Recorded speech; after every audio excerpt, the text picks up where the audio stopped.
Well, doesn't it look like spring has sprung? Well, not officially, of course, but the garden doesn't know that. We have snow crocuses blooming, and look at these. When these sprout and start flowering, there's no stopping us now. And look at these snowdrops. This double snowdrop is my absolute favorite. And you can see the daffodils are almost in the blush here.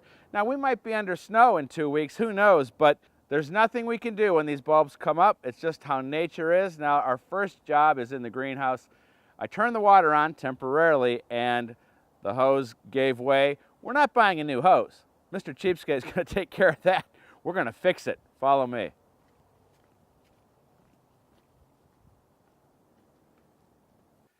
Well, as you can see, this hose has seen better days. And as I said, there's no way I'm buying a new hose. This is a pretty darn good hose. Yeah, it's 10, 15, 20 years old. Who knows? I just went down to my local hardware store. Support your local hardware store. Hastings Hardware is mine.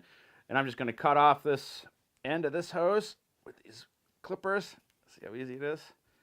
And then I just bought a hose repair kit for just a couple bucks. And before you know it, this hose will be good as new. Look at that, perfectly cut. Not really. This goes on first. Then we're going to put this in here. And luckily it's been nice and warm in the greenhouse. This is going in pretty easy. Well, a little bit more. And then all we need to do is tighten it down. And this hose will be as good as new. As I said, it's a temporary turn on. It's going to get cold again, but I had to get some water out here. There's some things that have been sitting out here all winter. I didn't want that to happen. All right. All right. I'm going to tighten this up, and then we're going to go out in the garden. You know, this time of the year when we do see some bulbs sprouting, it's a great time to take some pictures or write some notes down about where things are blooming. Believe it or not, we're already planning ahead to what we're going to plant in the fall. And we want to record what's here and, more importantly, what isn't. Where are there some bare spots so that we can plant that area in the fall, because you're never going to remember, and this is all going to be filled up with really nice perennials. Okay, speaking of planting, we're planting early, the earliest I've ever planted. Next, come on. Well, besides all the other great stuff that's coming up, my #1 favorite plant, garlic, is up, and there's something special about this early garlic. There is one little fat bud that comes up in the middle.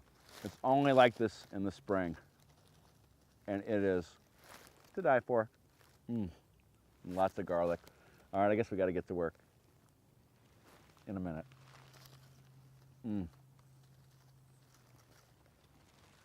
Well, I've been thinking, and that's always dangerous, but when we planted those radishes in December and they came up last week, I thought, well, if I could plant something in December, why couldn't I plant something now? Now, we talked last week, too. You cannot turn the soil over. It's too wet. But in these cold frames, the only thing that survived the winter was this garlic. And this is the best-looking garlic I have because it's growing under this plastic. And I have a really nice lettuce here. It's Paris White Cause. It's actually from Monticello, Thomas Jefferson's Monticello. And then I've got some mustard, red giant mustard greens, and something called curled cress, which I love. All cold weather plants, all that just love growing out here early in the spring. In fact, they can't stand the heat. And I'm going to do the same thing with these seeds that I did with the ones that we did over there with the radish. I'm just going to kind of sprinkle them onto this good compost and hopefully make a little carpet of lettuce here. And I'm just going to kind of scratch them in. And I think in the front we'll put the curled cress. And over there I'll put red mustard. And I've got a couple other ideas. As I said, I've been thinking.